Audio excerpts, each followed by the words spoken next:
সবচেয়ে successful entrepreneur হচ্ছে বাংলাদেশের beggar. They take your money without giving any product and service. Consistently আমাদের পকেট থেকে টাকা নিচ্ছে।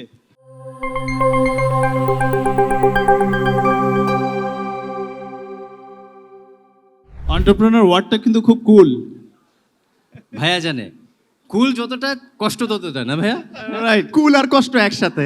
আচ্ছা, আমি অডিয়েন্সকে একটা প্রশ্ন করতে চাই, আপনাদের দেখা মতে সবচেয়ে সাকসেসফুল এন্টারপ্রেনার কে, অথবা সাকসেসফুল বিজনেসম্যান কে? একটা নাম শুনতে পারি? Elon Musk. রোনাল্ডো বলছে কে? রোনাল্ডো? রোনালদো কে বলছে? ঠিক আছে, বিলিয়ন ডলার ফুটবলার। হ্যাঁ, ইজ অ্যান এন্টারপ্রেনার। বাট আমার মনে হয় সবচেয়ে সাকসেসফুল এন্টারপ্রেনার হচ্ছে বাংলাদেশের beggar. They take your money without giving any product and service. Consistently আমাদের পকেট থেকে টাকা নিচ্ছে। Do you agree? Entrepreneurship বলছে, যেসব কথা আমরা বলছিলাম যে খুব কুল, বাট এন্টারপ্রেনারের লাইফটা যে কত কষ্টের, এটা আসলে আমরা সারাদিন কথা বললে শেষ করতে পারবো না। But anyways, let's start something. আমি ফার্স্টে একজন স্টার্ট আপ দিয়ে স্টার্ট করতে চাই।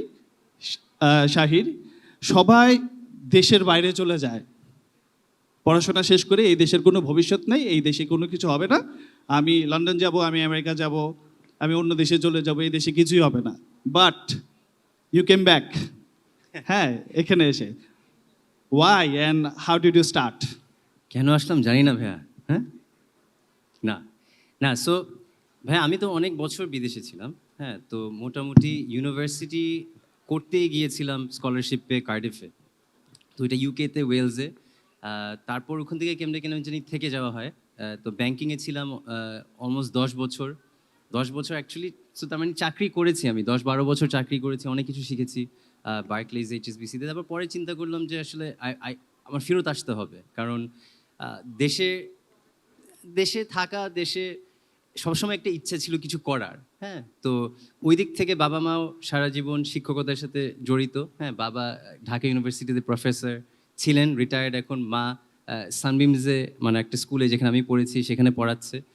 তো এডটেক নিয়ে কাজ করব এটা আমার জানা ছিল না, এডুকেশন নিয়ে, কিন্তু ফেরত আসার সবসময় ইচ্ছা ছিল ভাইয়া। সো আমি আশা করি এবং মনে করি বিদেশে যাওয়া মানেই শেষ না।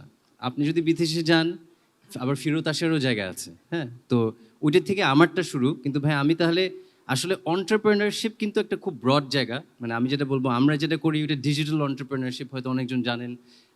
ডিজিটাল উদ্যোক্তা নিয়ে, স্টার্ট আপ নিয়ে আজকাল অনেক কথাবার্তা হয়। কিন্তু আমি কিন্তু আসলে জিনিসটাকে, এখন তো মোটামুটি 5 বছর হয়ে গেছে দেশে ফেরত আসছি। তো এখানে আমার যে অভিজ্ঞতা হয়েছে ভাইয়া, যে অনেক ধরনের উদ্যোক্তা আসলে দরকার দেশে। হ্যাঁ, একটা এন্টারপ্রেনার একটা ধরনের হয় না। সো আমি ফ্লিপ করে দিতে চাই ভাইয়া কোয়েশ্চেনটাকে, হ্যাঁ, আপনার সাইডে, যে আপনি স্পেসিফিকলি যে ইন্ডাস্ট্রিতে আছেন, রিটেল এবং শুজ, হ্যাঁ, খুব ইন্টারেস্টিং একটা ব্যাপার। এবং এটা ম্যানুফ্যাকচারিং, লেদারের জন্য কিন্তু আপনি যদি দেখেন বাংলাদেশে একটা হিউজ বুম হচ্ছে। তো আপনার পরিপ্রেক্ষিতে হোয়াট মেড ইউ মানে সাকসেসফুল ওই ইন্ডাস্ট্রিতে, এবং আপনি যদি আপনার গল্পটা একটু মানে from a retail plus A manufacturing aspect থেকে একটু বলতে পারতেন ভাইয়া। আসলে যে এন্টারপ্রেনার অ্যান্ড বিজনেসম্যানের মধ্যে পার্থক্য আছে। তো আমরা যখন লাস্ট সেশনে আমরা কথা বললাম যে একজন এন্টারপ্রেনার কিন্তু একটা স্বপ্ন দেখে, একটা জিনিস নতুন ইনোভেটিভ একটা ইনোভেশন করতে চায়। তো there is too big difference. আপনারা যদি এখন একটা চ্যাট জিপিটি দেখতে পারেন, what is the difference between entrepreneur and a businessman, you will see the big difference. But আমাদের এই ইন্ডাস্ট্রিতে যখন আমি শুরু করলাম, I was also like a start up like you.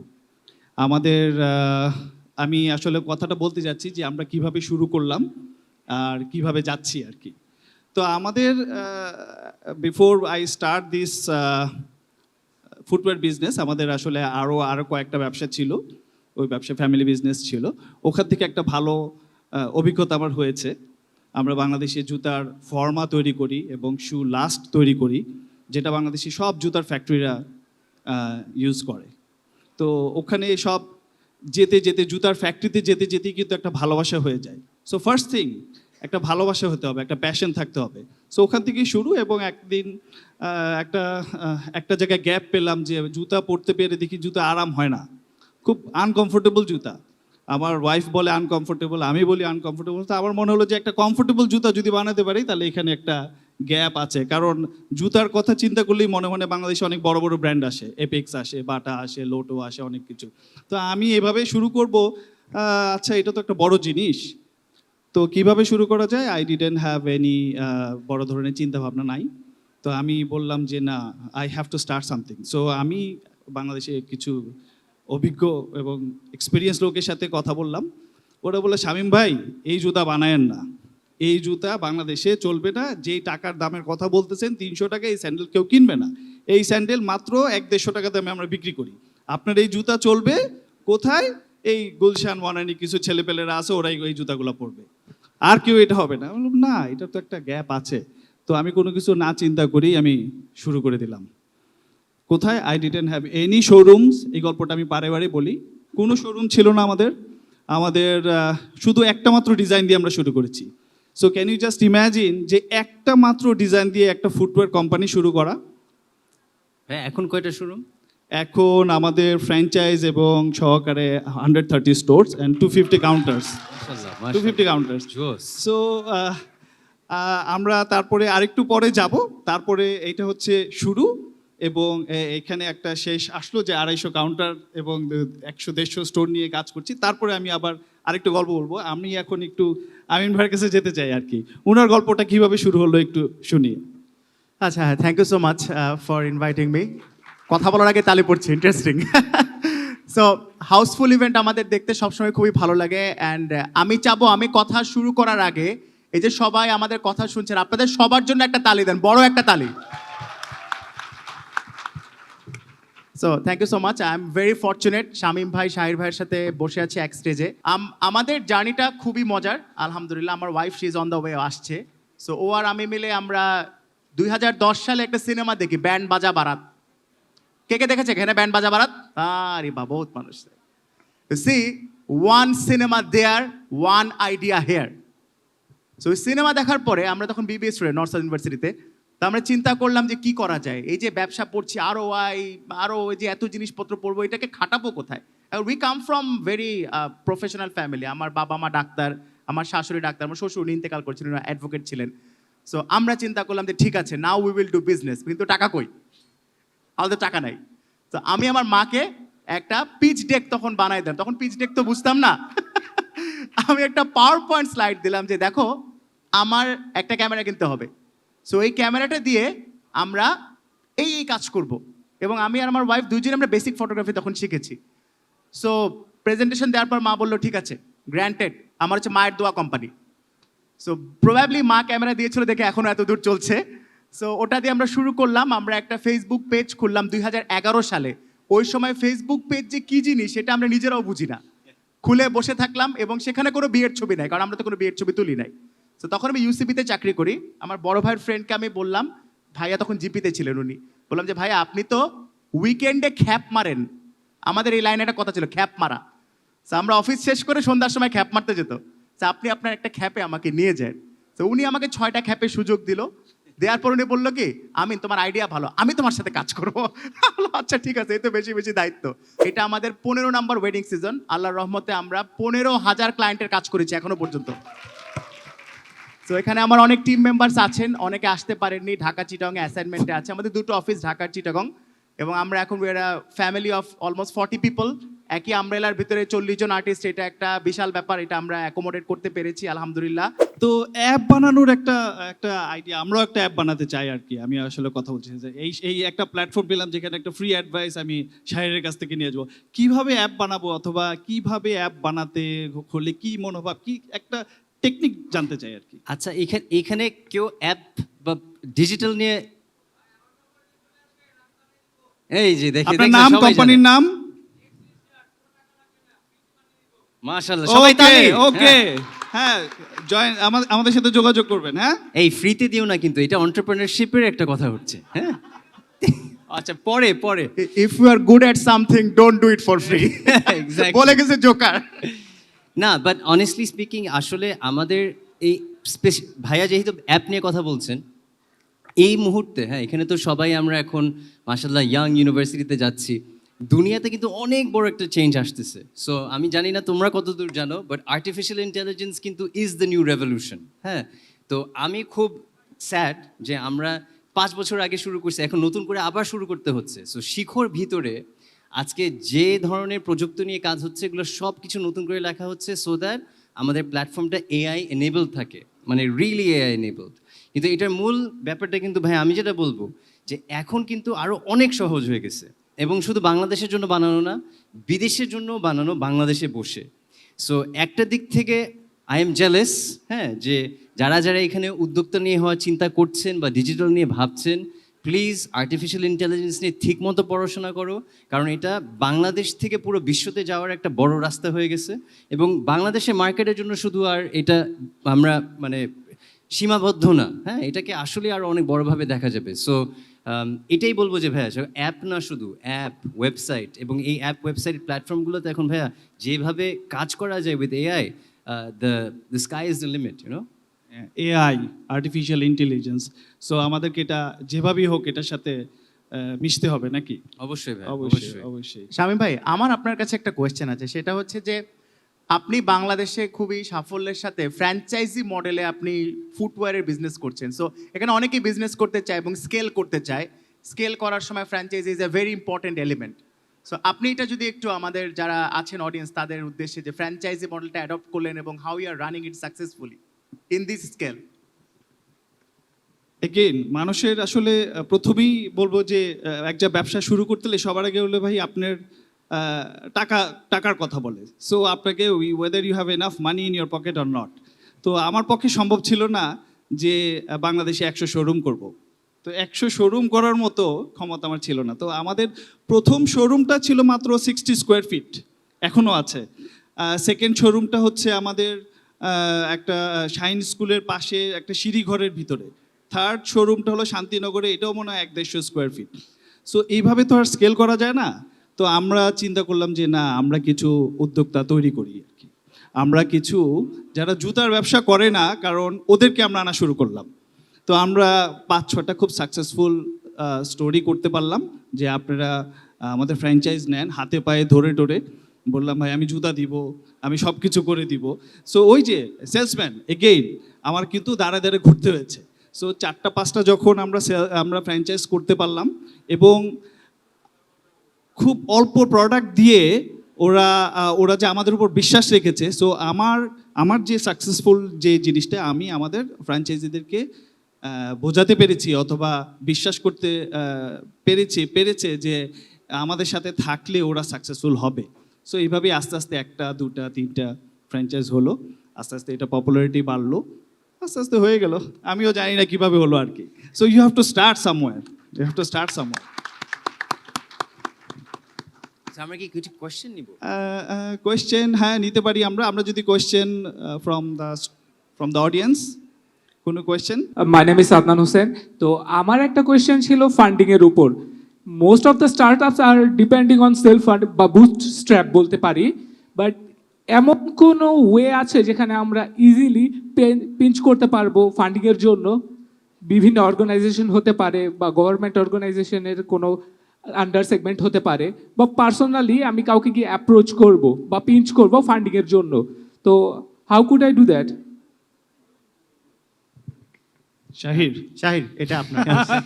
ভাইয়া আমাদের ফান্ড দরকার। আমিও এখনো পিচ করছি, হ্যাঁ। বাট মূল ব্যাপারটা হচ্ছে আসলে আপনার যদি একটা ব্যবসা থাকে যেটা আপনি একজনকে প্রমাণ করতে পারেন যে পরবর্তীতে রিটার্ন দিবে, তাহলে অবশ্যই ফান্ডিং তোলা সম্ভব, মানে আপনার বিনিয়োগ বা ইনভেস্টর। হ্যাঁ, এখন অনেক ধরনের ব্যবসা আছে দুনিয়াতে। কয়েকটা ব্যবসাতে হয়তো ফান্ডিংটা সেভাবে লাগে না, কয়েকটা ব্যবসাতে অনেক ফান্ডিং প্রথমের দিকে লাগে। তো আমরা যে ধরনের কাজ করি ডিজিটাল দুনিয়ায়, সেখানে আসলে প্রথমে অনেকটুকু ফান্ডিং লাগে, এবং এই ফান্ডিংটা দিয়ে তাদের গ্রোথ এক্সপেকটেশনস যে ইনভেস্টর দিচ্ছে অনেক হয়ে যায়। সো আমি যেটা ছোট করে বলতে চাচ্ছি, আপনার বুঝতে হবে যে আপনার ব্যবসাটা কীরকম, কেন আপনার ফান্ডিংটা লাগবে, এই ফান্ডিং তুলে আপনি আসলে কিভাবে রিটার্ন দিবেন, এবং ওইটার রিটার্নের অনুযায়ী এবং ব্যবসার মডেল অনুযায়ী আপনার ইনভেস্টর খুঁজতে হবে, কারণ অনেক ধরনের ইনভেস্টরও আছে। সো ভাইয়া একটা খুব ভালো একটা উদাহরণ দিলেন বিজনেস মডেলের, ফ্র্যাঞ্চাইজ বিজনেস মডেল, ফ্র্যাঞ্চাইজি। এটা কিন্তু বিকজ একটা ধরনের ফাইন্যান্সিং অলমোস্ট, আপনি পুরো স্কেল করে ফেলছেন ফ্র্যাঞ্চাইজ মডেল দিয়ে পুরো দেশব্যাপী। আমরা যেটা করেছি, আমরা ভেঞ্চার ক্যাপিটাল ফার্মসদের কাছ থেকে টাকা তুলে আমরা আগে ইনভেস্টমেন্টটাকে দিয়ে একটা ডিজিটাল প্ল্যাটফর্ম বানিয়েছি, পরবর্তীতে আমরা এখন রিটার্ন করছি। সো আমি যেটা বোঝাতে চাচ্ছি, অনেক পড়াশোনা করতে হবে আগে বিজনেস মডেল নিয়ে। আপনার বুঝতে হবে যে আপনি কিভাবে কি ব্যবসাটা করতে চাচ্ছেন এবং কিভাবে আপনি কাস্টমারদেরকে বেনিফিট দিবেন। ওকে, আসলে আমাদের টাইমিংটা খুব কম, আমরা 3 জন মানুষ, আমাদের টাইমটাও খুব কম। সো আমাদের আমরা হয়তো আর একটা কোয়েশ্চেন নিতে পারবো, then we have to end our session. এই যে আমরা মাঝখানে লাস্ট একটা হাত উঠেছিল। তিনটা কিছু বলে আমরা শেষ করে ফেলবো। লাস্ট একটা আমরা নিতে চাচ্ছি একটা প্রশ্ন। স্যার, আমার প্রশ্নটা হচ্ছে যে how can I increase my sale, as আমি হচ্ছে মার্কেটিং নিয়ে পড়াশোনা করছি অ্যান্ড আমার নেক্সট মিশন হচ্ছে একটা মার্কেটার হওয়া। সো আমি কিভাবে আমার হচ্ছে সেলস বাড়াইতে পারি and what is the strategy mainly? Thank you. Teacher, আচ্ছা। এখন উনি সেলসেরও টিচার। আচ্ছা, আমার ব্যাকগ্রাউন্ড মার্কেটিং, আমি পড়াশোনা করেছি মার্কেটিং অ্যান্ড সেলসে। সো আমি একটা জিনিস বলি, দেখেন আপনি বিজনেস করবেন, ফার্স্ট হচ্ছে you need to have a very clear idea what type of problem you want to solve. There are problems everywhere, সব জায়গায় আছে। আপনি কোন প্রবলেমটা সলভ করবেন এবং সেই প্রবলেমটা আপনি কি একটা নিশের জন্য সলভ করবেন? আপনি একটা নিশ থেকে যদি শুরু করেন, দেখেন সব কিছুর নিশ আছে। এখানে শামীম ভাই চশমা পড়েছে, আমি চশমা পড়েছি, শাহিরের কাছে চশমা নেই, তার মানে he is a potential customer, কোনো না কোনো একদিনও চশমা পড়বে। You see there is a latent demand here. এবং দেখেন শামীম ভাই কোট পড়েছে, আমি কোট পড়েছি, শাহির কোট পড়েনি, another potential customer is here. So আপনি ওটা বের করবেন। বের করার পরে মার্কেটিং এবং sales is two different stuff. মার্কেটিংয়ে আপনি অডিয়েন্সের সাথে কানেক্ট করবেন, সেলসে আপনি রেজাল্ট বের করবেন। সো আপনি মার্কেটিং টেকনিক্স ইউজ করে আপনি টমাতে আসবেন, top of mind awareness, and then the sales will be generating. So sales will come eventually, but if you have a clear idea, you know there is a niche, you start the marketing first. So that's it. My name is Mubashirul Islam and I'm studying Northern University of Bangladesh. My question is, when we decided to do a startup, তখন আমরা হচ্ছে গিয়ে অনেক motivation পাই আমাদের জন্য একটা startup করার জন্য। বাট যখন আমরা হচ্ছে গিয়ে স্টার্টআপটা শুরু করি, একটা পর্যায়ে হচ্ছে গিয়ে আমরা গিয়ে একটা লস ফেস করি। ইটস সিম্পল, কজ প্রত্যেকটাই বিজনেসেই একটা লস ফেস করতে হয় কোনো সময় গিয়ে, কিন্তু হচ্ছে গিয়ে ওই সময়টায় আমরা হচ্ছে গিয়ে মোটিভেশনটা লুজ করে ফেলি। So how did we overcome this phase? আমি শাহিদ, ভাইয়া ফেলিয়ার নিয়ে, মানে বেসিক্যালি লস নিয়ে কথা বলতেছিলেন ভাইয়াটা। সত্যি করে বলতে ব্যবসায় তো লস যে হতে পারে বা ফেলিয়ার হতে পারে। Failure is the pillar of success, ছোটকাল থেকে পড়ে আসছি। হ্যাঁ, সব সময়। আমি যদি এখন ফেইলিয়ারের কথা বলি, আমাদের প্রথম মেশিনটাই ভুল ছিল, প্রথম ফ্র্যাঞ্চাইজিটা ভুল ছিল, প্রথম শোরুমটা ভুল ছিল, এবং প্রথম একটা ভুল হবে, বাট ওই ভুল থেকে একটা শিক্ষা নিতে হবে, যেন ওই পরের ভুল ইন্সপিরেশন থাকতে হবে, এই ভুলটা আমি আর করবো না, পরে নেক্সট ভুলটাতে আমি এটা রেকটিফাই করবো। So you keep on rectifying the problems and failure in your life, in your life. আচ্ছা, আমরা ফাইনালি উই আর অলমোস্ট, আমরা 1 মিনিট করে একটু বলে যাব যে লাস্ট ফ্রম একটা advice to any of them, যে এনিথিং। ভাই আমি এই লাইনেই বলি, মানে আচ্ছা, হ্যাঁ, হ্যাঁ। সত্যিকারে বলতে অ্যাডভাইস একটাই থাকবে, B brave, don't fear failure. হ্যাঁ, ফেলিয়ারকে যদি ফিয়ার করো, এন্টারপ্রেনার হওয়া যাবে না। এখানে আপনার যাদের ডন ভাই, শামীম ভাই, মানে এই যে ভাইয়ারা যারা আছেন, সবাই ফেল করছে প্রতিনিয়ত, দেখতে পাচ্ছ না। এইটুকুই বলবো, বি ব্রেভ। আমিন ভাই? সো আমি একটা কথা বিশ্বাস করি, done is better than perfect. Start now, এখনই, whatever it takes. You have zero, start. You have something, start. You have everything, start, and don't stop. Do it consistently, প্রত্যেক দিন, every day show up, people will notice. Okay, আমার মতে আমরা কেউ failure না, আমরা সবাই সাকসেসফুল। আমি স্কুল কলেজ পাস করছি, সাকসেসফুল। আমি একটা চাকরি পেয়েছি, সাকসেসফুল। আমি একটা ব্যবসা শুরু করতেছি, সাকসেসফুল। বাট আমরা সবাই সাকসেসফুল। ডোন্ট বি এই ফেইলার নিয়ে আমি আর কথা বলতে চাই না। তো সবাই যদি আমরা চিন্তা করি যে নিজেরা সাকসেসফুল, তাহলে কিন্তু আমরা এটা পারবো, এবং ওইটাকে কিভাবে স্কেল করা যায় আর কিভাবে বড় করা যায় আমাদের সাকসেসটা, এইটাই সারাক্ষণ চিন্তা রাখতে হবে। বাট ফাইনালি আমি একটা দুইটা তিনটি কথা বলে যেতে চাই যে you need to learn how to earn money. এটা শিখতেই হবে যে কিভাবে আমি টাকাটা ইনকাম করব। আমার স্কিল ছাড়া দুনিয়াতে কেউ কোনোদিন পরোয়া করবে না, হ্যাঁ, কেউ আমাকে দাম দিবে না। You have to learn the skill, any skill, এটা গ্রাফিক্স হোক, এআই হোক, কথা বলা হোক, যে কোনো কিছু, you have to have a skill. যে কোনো স্কিলটাকে মাস্টার করুন। Secondly, you have to manage the money. অনেকে 10,000 টাকার স্যালারি হয়, বলে ব্রোক, আর $1 মিলিয়ন কামায়, তারপরে বলে আমি ব্রোক, আমি এটা চালাতে পারছি না। So we have to have the discipline, কিভাবে আমি এই টাকাটা রাখবো, কিভাবে আমি খরচ করব। ইভেন আপনি দেখবেন যে বড় বড় কর্পোরেটটা 1,000 কোটি টাকা লোন নেয়, ওরা তো এত ব্যবসা জানে, তারপরেও তো ওরা ফেইলার, ওরা জানে না how to manage the money. Even মানুষ সাকসেসফুলটা ম্যানেজ করতে পারে না, কারণ সাকসেসটা অনেক সুপারস্টার প্লেয়াররাও 1,000 সুপারস্টার হয়ে যায়, অনেক টাকা আসে, তারপরে 2 বছর পরে ওর পারফরমেন্সও নাই, সে টাকাগুলো নষ্ট করে ফেলে। And finally you should know how to invest মানে এই না যে আমি বাবা মার কাছ থেকে ও ব্যাংকের কাছ থেকে টাকা এনে রেখে দিলাম, কালকে আমার অনেক কিছু করতে হবে। দেয়ার আর মেনি স্মার্ট ওয়েজ। আপনি যদি গত বছর যদি 1 ভরি স্বর্ণ কিনে রাখতেন, আজকে দেখেন 1 লাখ টাকা ভরি, গত বছর ছিল, এবার 2 lakh. So it's a investment.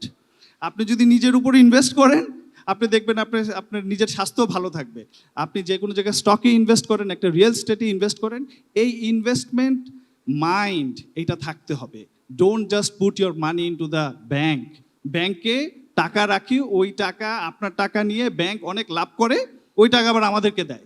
So I would say, হ্যাঁ, ব্যাংকে টাকা রেখেন না। এখানে যারা সকালবেলা হেভি ব্যাংকেরা ছিল, আমাকে হয়তো বলবে, ভাই একে কেন আনছেন?